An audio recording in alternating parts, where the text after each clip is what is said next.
오늘은 요한복음 15장으로 넘어갑니다. 점점 복음의 엑기스가 더 깊어지고 있습니다. 12절밖에 안 되니까 제가 읽겠습니다. 1절부터 12절. 나는 참 포도나무요 내 아버지는 농부라. 물은 내게 붙어 있어 열매를 맺지 아니하는 가지는 아버지께서 그것을 제거해 버리시고 물은 열매를 맺는 가지는 더 열매를 맺게 하려 하여 그것을 깨끗하게 하시느니라. 너희는 내가 일러준 말로 이미 깨끗하여졌으니 내 안에 거하라. 나도 너희 안에 거하리라. 가지가 포도나무에 붙어있지 아니하면 스스로 열매를 맺을 수 없음 같이 너희도 내 안에 있지 아니하면 그러하리라. 나는 포도나무여 너희는 가지라. 그가 내 안에 내가 그 안에 거하면 사람이 열매를 많이 맺나니 나를 떠나서는 너희가 아무것도 할 수 없음이라. 사람이 내 안에 거하지 아니하면 가지처럼 밖에 버려져 마르나니 사람들이 그것을 모아다가 불에 던져 사르느니라. 너희가 내 안에 거하고 내 말이 너희 안에 거하면 무엇이든지 원하는 대로 구하라. 그리하면 이루리라. 너희가 열매를 많이 맺으면 내 아버지께서 영광을 받으실 것이요 너희는 내 제자가 되리라. 아버지께서 나를 사랑하신 것 같이 나도 너희를 사랑하였으니 나의 사랑 안에 거하라. 내가 아버지의 계명을 지켜 그의 사랑 안에 거하는 것 같이 너희도 내 계명을 지키면 내 사랑 안에 거하리라. 아멘. 오늘 요한복음 15장입니다. 14장부터 16장 말씀이 예수님 최후의 만찬을 하시고 가룟 유다는 이미 배신하려고 떠났고 나머지 11제자에게 지금 남겨질 그 제자들에게 아주 엑기스를 가르치시는 그런 장면입니다. 14장부터 흐르기 시작했던 그 복음의 진액들이 15장에는 아예 폭포수처럼 넘쳐 흐르기 시작합니다. 여러분 잘 아시는 포도나무 비유 말씀이에요. 요한복음에 나는 뭐뭐이다라는 하나님이 자신의 본질과 속성을 직접적으로 선언하는 그 에고에이미가 몇 번 나온다 그랬죠? 7번 나온다 그랬죠? 이번에 헷갈리면 안 돼요. 저번에 제가 헷갈려서. 나는 생명의 떡, 세상의 빛, 또 기억나시는 거 있어요? 양의 문이다, 선한 목자다, 그리고 부활이요 생명이다. 얼마 전에 봤던 나는 길이요 진리요 생명이다. 6가지죠. 요한복음에 나오는 이 7가지의 선언 중에 그 마지막 에고에이미가 오늘 나오는 바로 1절 말씀입니다. 나는 참 포도나무다. 1절 함께 읽겠습니다. 시작. 나는 참 포도나무요 내 아버지는 농부라. 예수님은 포도나무래요. 그리고 아버지는 하나님 아버지는 그 나무를 심고 가꾸시는 농부라고 하십니다. 그럼 저와 여러분은 뭘까요? 너희들은 열매다. 나의 사랑의 열매. 멋있는 포도다 이러면 참 뭐가 척척 들어맞을 것 같은데 뭐라고 하셨죠? 너희는 가지다 이렇게 얘기하셨어요. 2절 말씀 함께 읽겠습니다. 시작. 물은 내게 붙어 있어 열매를 맺지 아니하는 가지는 아버지께서 그것을 제거해 버리시고 물은 열매를 맺는 가지는 더 열매를 맺게 하려 하여 그것을 깨끗하게 하시느니라. 여러분 이 말씀을 그냥 표면적으로 이해하면 이렇게 이해가 되지 않으세요? 내가 주님께 붙어 있으려면 열매를 열심히 맺어야겠구나. 좋은 열매를 맺어야겠구나. 그래야 주님께 떨어져 나가지 않고 버림받지 않겠구나. 뭐 이런 생각이 들 법한 그런 말씀이에요. 6절에 보면 더 무시무시하게 표현됩니다. 사람이 내 안에 거하지 아니하면 가지처럼 밖에 버려져 마르나니 사람들이 그것을 모아다가 불에 던져 사른대요. 큰일 났어요. 말라 비틀어진 나무가 불에 던져져서 막 태워지는 걸 한번 상상해 보십시오. 지옥불이 연상되지 않으세요? 실제로 알마니안주의자들이 이 두 구절을 아주 잘 인용합니다. 구원받은 크리스찬들도 제대로 똑바로 못하면 좋은 열매 못 맺으면 버림받는다라는 그들의 주장을 뒷받침하기 위해서 이 두 구절을 많이 사용해요. 그들의 논리대로 하면 제거해버린다, 불에 던져 사른다는 말은 말 그대로 진짜 지옥불입니다. 영원한 멸망을 의미해요. 근데 여러분 이 포도나무 비유는 우리의 순종과 불순종을 구원과 연결시키는 말씀이 아닙니다.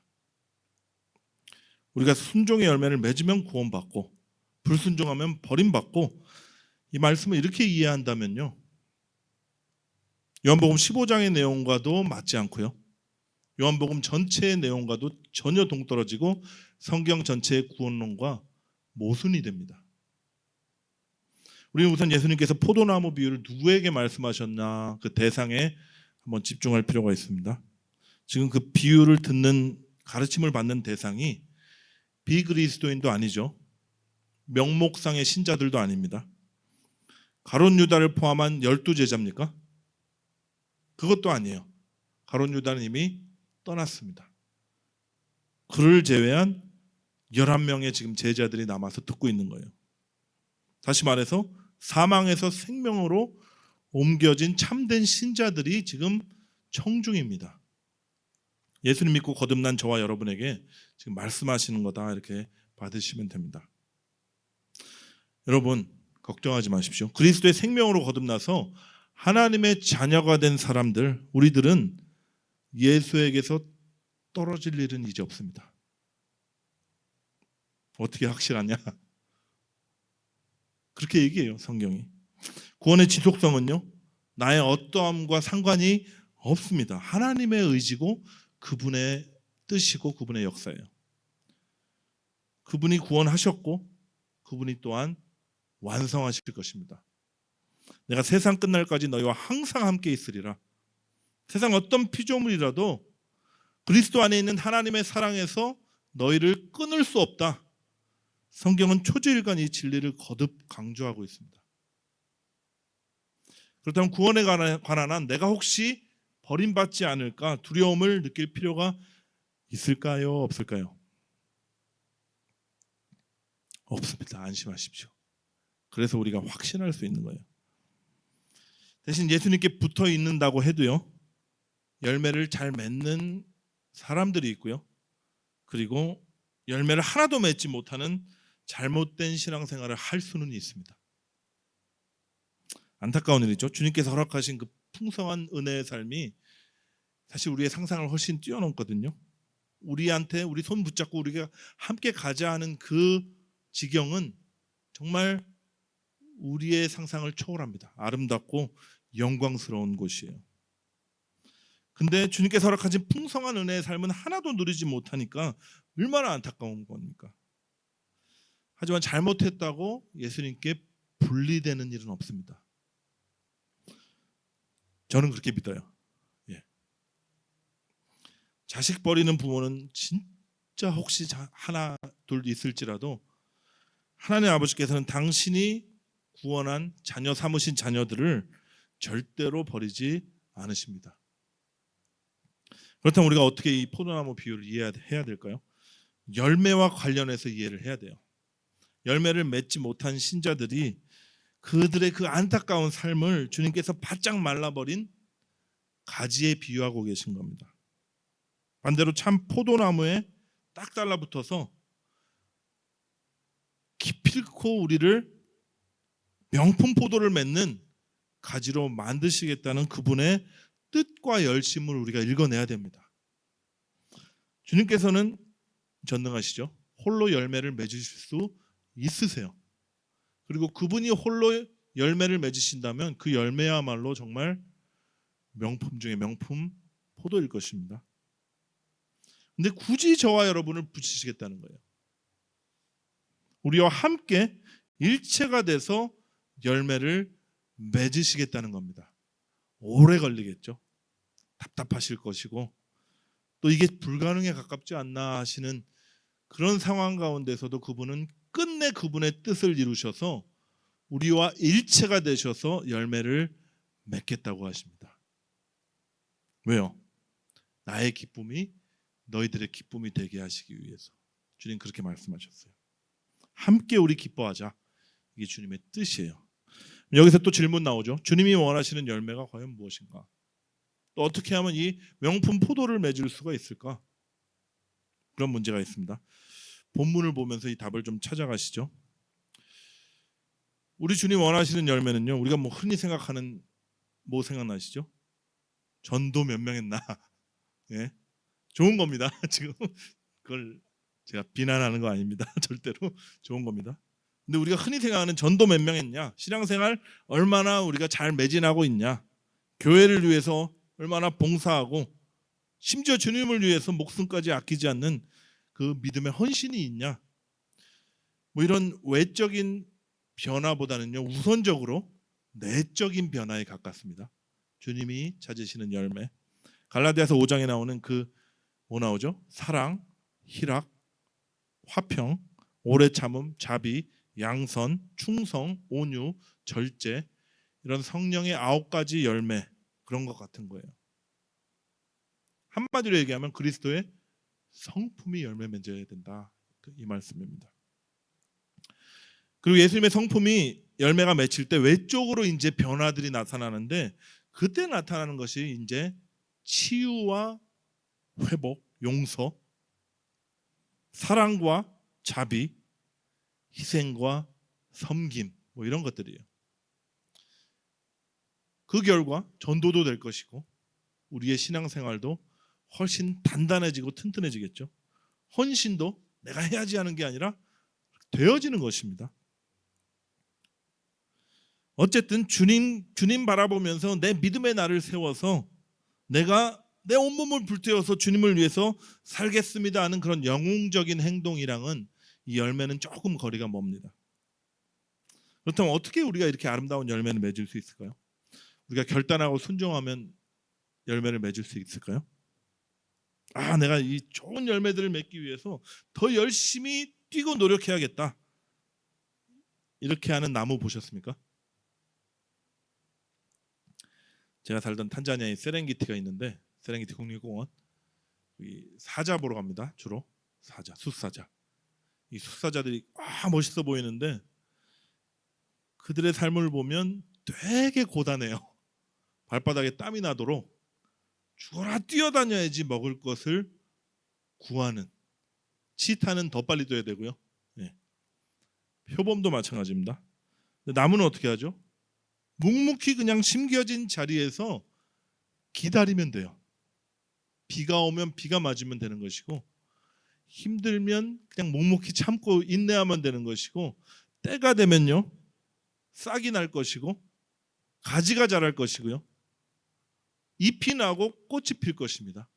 그리고 그 아름다운 꽃이 다 떨어진 자리에 이제 하나님의 때 열매가 하나 둘씩 맺히게 되는 거예요. 주님 말씀하세요. 내 안에 거하라, 나도 너희 안에 거하리라.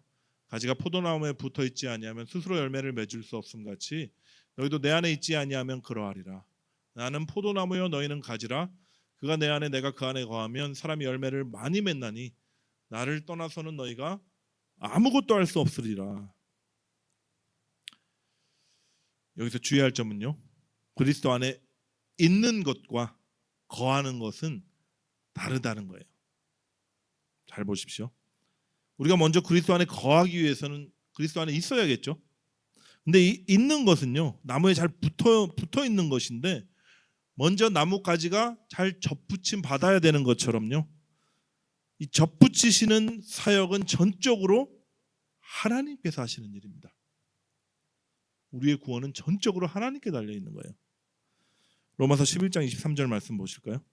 저희도 믿지 아니하는데 거하지 아니하면 접붙임을 얻으리니 이는 저희를 접붙이실 능력이 하나님께 있음이라. 그래서 접붙임 당하면 그리스도 안에 있게 되는 거예요. 근데 신자들은 그리스도 안에 있으라 이렇게 권고받지 않습니다. 거듭나면서부터 주님 안에 있었고 지금도 있고 영원히 있을 것입니다. 하나님께서 그렇게 하신다고 하셨으니까요. 대신 그리스도인들은 어떤 충고를 받냐 하면 그리스도 안에 거하라, 이런 권고를 받습니다. 이 거하다는 단어가 이 메노라는 헬라어 단어인데 계속 머물다, 살다, 거주하다 뭐 이런 뜻이에요. 다시 말해서 항상 그리스도와 함께 그리스도 안에서 하나님과의 친밀한 사귐을 유지해라, 이런 말입니다. 내 안에 거하라, 나도 너희 안에 거하리라. 여러분, 예수님 우리 안에 계십니다. 여러분 믿으십니까? 이것은 전적인 은혜요, 하나님의 역사였어요. 그런데 우리가 그분 안에 거하는 것은요, 이건 우리의 책임이 따릅니다. 그냥 저절로 되면 좋겠는데 아니에요. 우리가 주님과의 하나됨을 누리는 그 복된 사귐은 늘 그분을 의식해야 되고요, 생각해야 되고, 또 그분과 대화해야 되고, 또 그 말씀을 듣는 우리의 의식적인 노력이 필요합니다. 그렇다면 주님 안에 거한다는 게 무슨 의미일까요?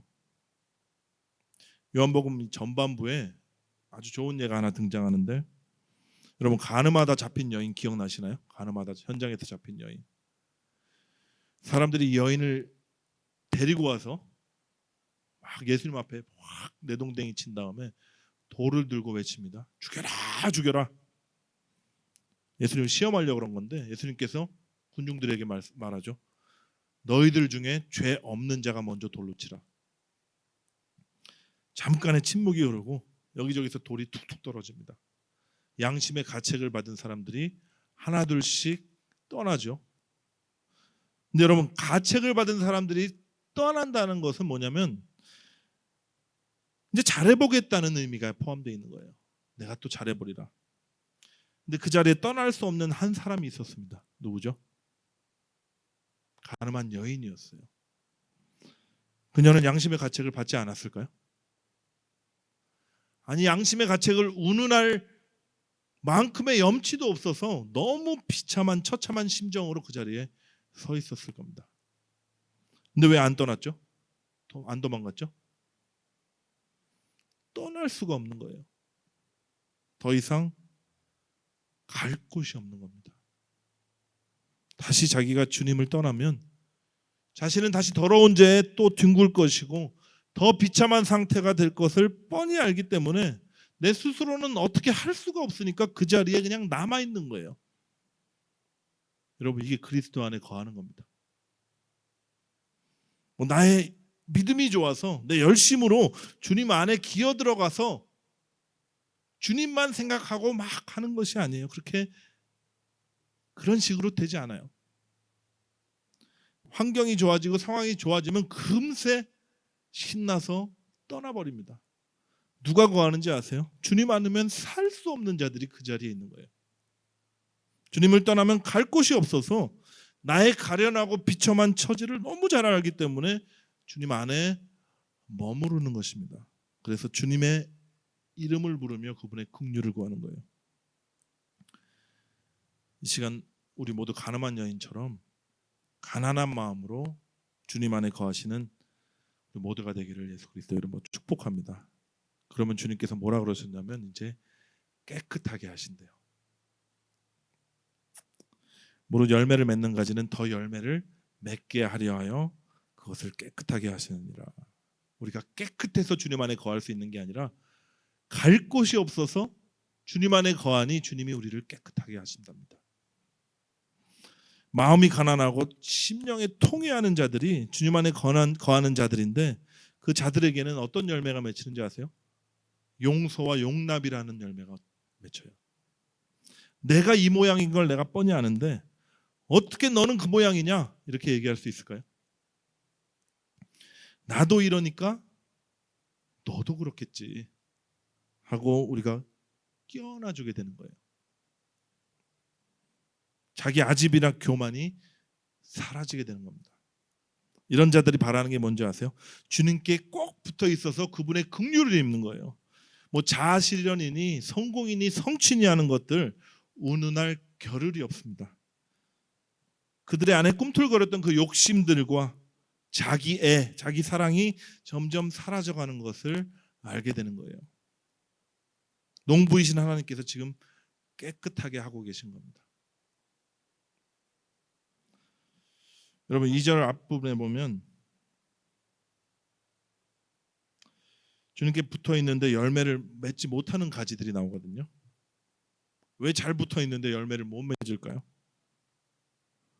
뭔가 막혀 있어서 그런 거예요. 뭐가 막힐까요? 물과 양분이 흘러가지 못하도록 막는 것이 있는데 그게 뭐냐면 내 정과 욕심입니다. 그리고 자존심과 자기의 아집이나 교만함들, 상처와 미움 같은 것들이 꽉 막고 있으니까 붙어는 있는데 뭐가 흐르지를 못해요. 열매는 당연히 맺힐 턱이 없죠. 근데 우리가 가난한 심령으로 늘 주님을 생각하며 주님과 대화하며 그리고 그분의 말씀에 귀 기울이잖아요. 주님께서 이런 막힘을 뚫어주십니다. 주님 안에 거하는 자들은 말씀과 기도로 깨끗하고 거룩해 된다. 사도 바울이 그렇게 권면했어요. 하나님의 말씀과 기도로 거룩하여집니다. 이쯤 되면 제가 질문할게요. 우리가 주님 안에 있는 건 확실한데 주님 안에 거하시겠습니까? 아니면 스스로 아직도 뭔가 해보시려고 하시겠습니까? 아직 주저하시는 것 같아서 제가 주님의 지엄하신 말씀을 다시 읽겠습니다. 가지가 포도나무에 붙어있지 아니하면 스스로 열매를 맺을 수 없다. 나를 떠나서는 너희가 아무것도 할 수 없다. 사람이 내 안에 거하지 아니하면 가지처럼 밖에 버려져 바짝 말라버린다. 여러분 스스로 뭔가 맺으려고 노력하잖아요. 여러분 아무것도 못 맺나요? 뭔가 맺긴 맺어요. 맺습니다. 열심히 사업하면 돈도 맺히고요. 사업도 번창합니다. 열심히 공부하면 좋은 성적이 맺히게 돼 있어요. 좋은 학교에 진학할 수 있습니다. 열심히 운동하면 이게 쉽지는 않은데 식스팩이 생길 수도 있습니다. 네, 좋은 몸매를 갖게 되겠죠. 뭐가 맺히는데 이 열매들이 주님 보시기에는 아무것도 아니랍니다. 하나도 카운트 안 된대요. 육신의 것들을 심었기 때문에 썩어질 것을 거둔다는 것입니다. 다 사라져 없어질 것이에요. 아니 스스로 뭔가 성취했고 좋은 열매를 거두었다고 착각하게 만들기 때문에 오히려 더 해롭습니다. 갈라디아서 보면 스스로 속이지 말라. 하나님은 업신여김을 받지 아니하나니 사람이 무엇으로 심든지 그대로 거두리라.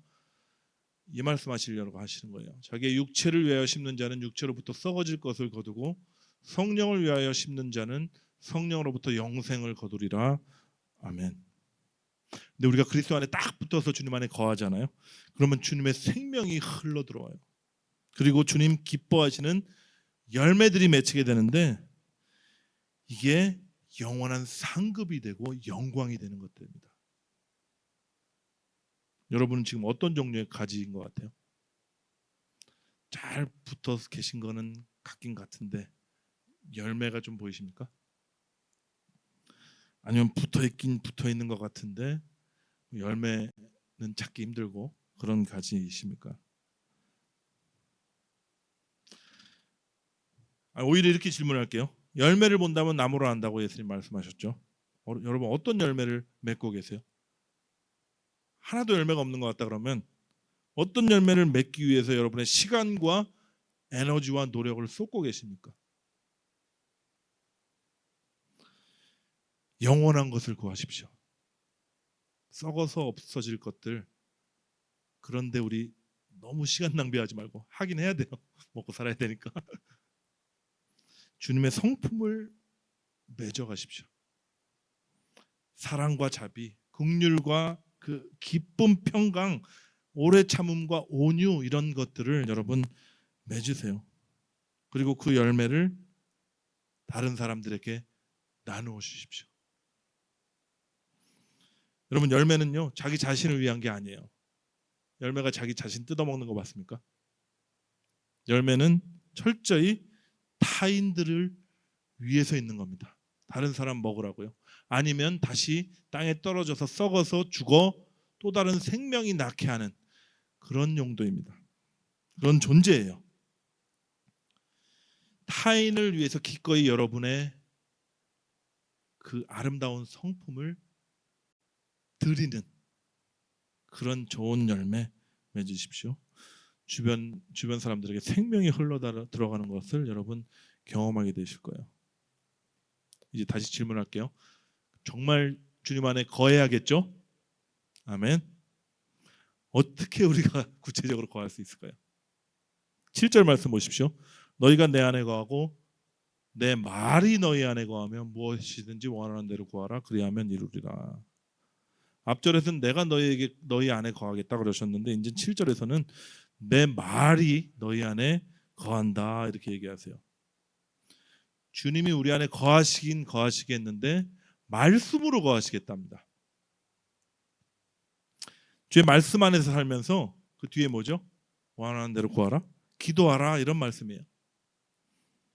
말씀과 기도로 우리 친밀하게 교제하자, 하나됨을 누리자, 지금 그 얘기를 하시는 겁니다. 근데 이 말씀을 딱 보면 딱 꽂히는 게 뒷부분이죠. 무엇이든지 원하는 대로 구하면 다 이루어진대. 이루어지던가요, 여러분? 기도한 거 다 이루어졌습니까? 소원 성취되고 문제 해결되고. 대부분의 성도들을 보면 막 상실감을 가지고 있어요. 기도 그렇게 많이 해봤는데 하나도 안 되더라. 아니, 하나도 안 되는 건 좀 과장이고 거의 안 되더라. 그러니까 기도할 힘을 잃어버려요.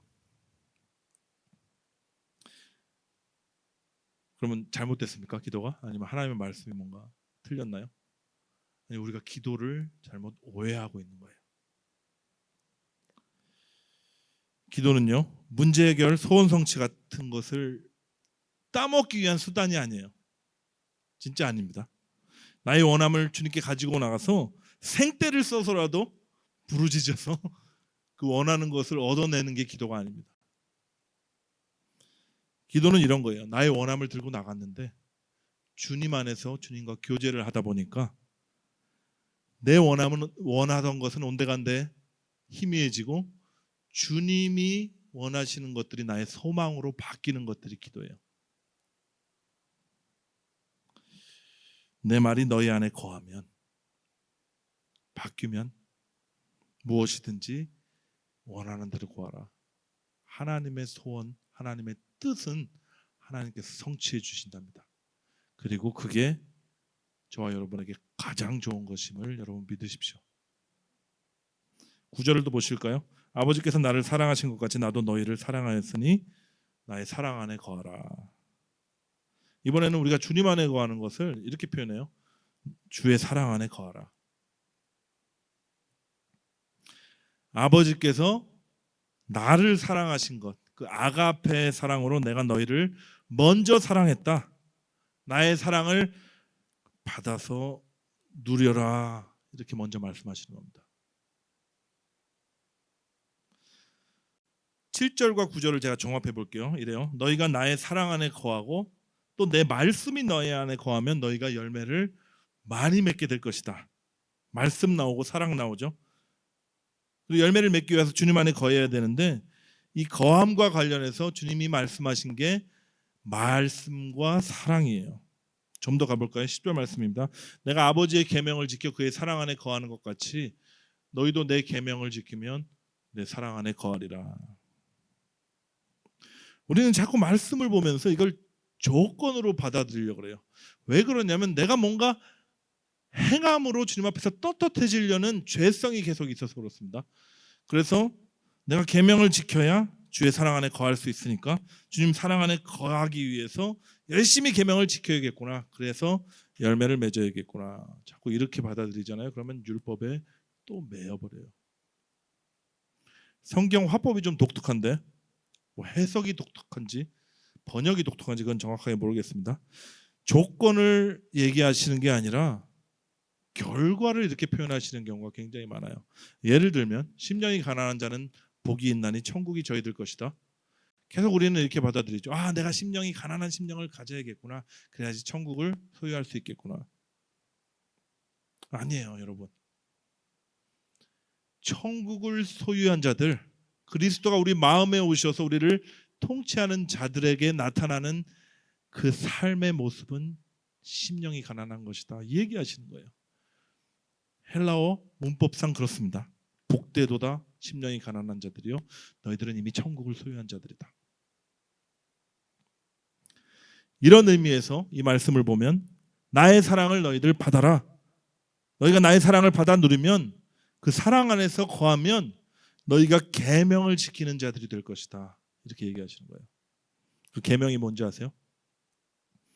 내 계명은 곧 내가 너희를 사랑한 것 같이 너희도 서로 사랑하라 하는 이것이니라. 내가 너희를 사랑한 것 같이, 계속 그게 먼저 나오죠. 사랑 받으라는 거예요. 사랑 받으라는 겁니다. 뭐 저수지에 물이 가득 차야지 넘쳐 흐를 거 아니에요. 댐에서. 그럼 큰일 나죠. 댐이 터져서 넘쳐 흐르면 물이 가득 거의 차야지 댐에서 물이 소문을 내면 콜콜 쏟아질 거 아닙니까?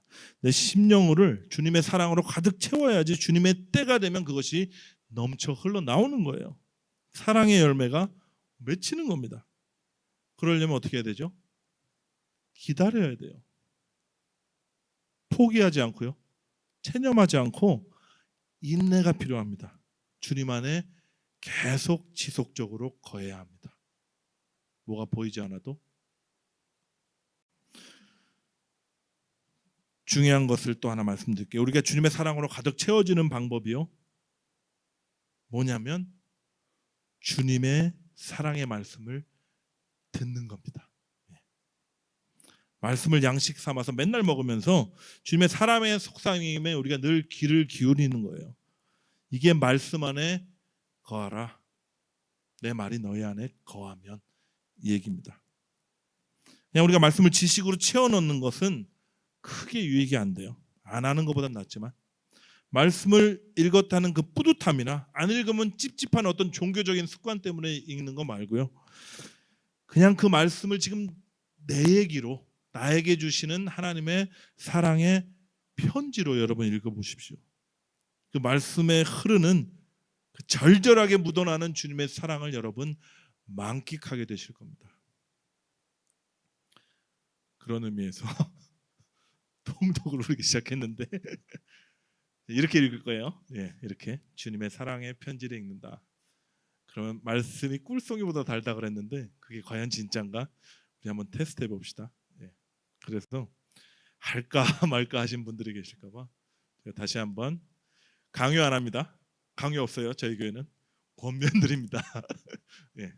좋은 거 나 혼자 먹을 수는 없으니까 같이 먹자, 뭐 그런 말씀 드리는 겁니다. 여러분, 신자의 영광은요, 열매예요. 우리가 서로 사랑할 때 세상이 하나님이 계신 것을 알고 하나님께 나온다고 주님 말씀하셨어요. 열매는요, 왜 영광이냐? 우리 안에 계신 그 영광스러운 분이 나타나시는 것이 열매입니다. 그리고 그리스도가 친히 그분의 일을 행하심으로 우리 안에 그분의 성품으로 드러나시는 것, 그것이 열매요 하나님의 영광입니다. 주님께서 그렇게 열매 맺게 하신답니다. 우리는 그냥 꼭 붙어 있고 늘 그분 안에 거하며 주님과의 사귐을 가지면 되는 거예요. 그분의 사랑을 받아 누리면 되는 겁니다. 어떻게 해요? 말씀을 먹으며 또 그분과 대화하며, 기도죠. 말씀과 기도. 그런 그분의 사랑에 잠기는 삶을 하루하루 살다가 보면 하나님의 때가 있어요. 사랑이 넘쳐 흐르기 시작하는 것을 여러분 경험하게 되실 거예요. 치유가 일어나고요, 용서 안 되던 사람이 용서가 되고, 사랑과 자비의 열매들이 하나둘씩 맺혀가는 것을 여러분 분명히 보게 될 것이에요. 포기하지만 말고, 체념하지 말고, 게으름 피지 말고 우리 이 길을 함께 가도록 서로 격려하며 함께 가는 우리 마가교회 되었으면 좋겠습니다. 이게 좀 복잡해서 제가 짧게 정리해 드리겠습니다. 농부 하나님께서 생명의 말씀 심으셨습니다. 그게 그리스도예요. 우리 마음 땅에 심으셨는데 그 싹이 나고 가지가 자라서 포도나무가 되었습니다.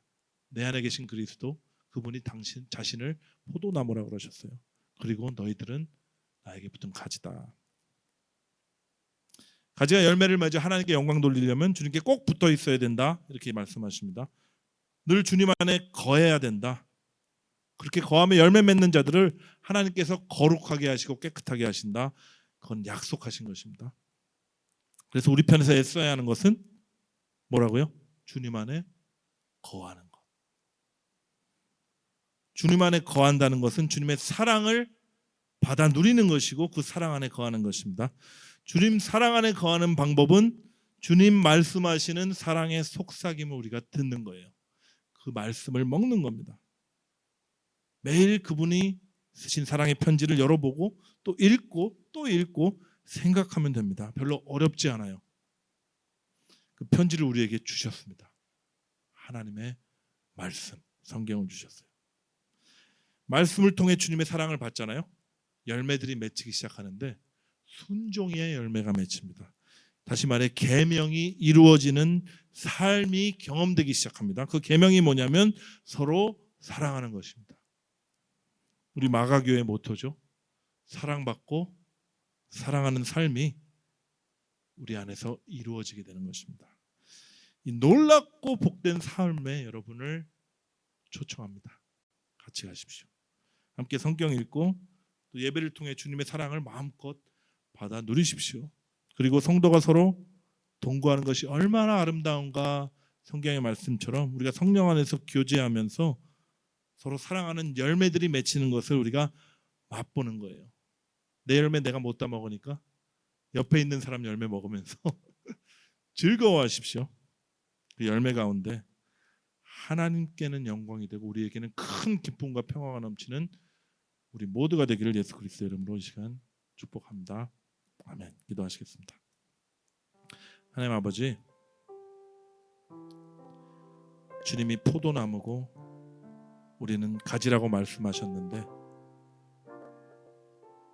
아직 우리 안에 열매가 보이지 않고 또 답답함이 있습니다. 그렇지만 성령 하나님 우리를 도와주셔서 포기하지 않게 하시고 날마다 주님의 말씀 안에 거하며 주님의 사랑 안에 거하며 주님을 맛보아 누리는 주님 안에 거하는 그 삶을 살게 하여 주옵소서. 그래야 하나님의 때에 맺히는 그 아름다운 열매들을 들고 주님을 영화롭게 하고 높이는 그리고 서로 함께 주님과 기뻐하는 우리 마가교회 될 수 있도록 은총을 베풀어 주시옵소서. 예수 그리스도의 이름으로 감사하며 기도합니다.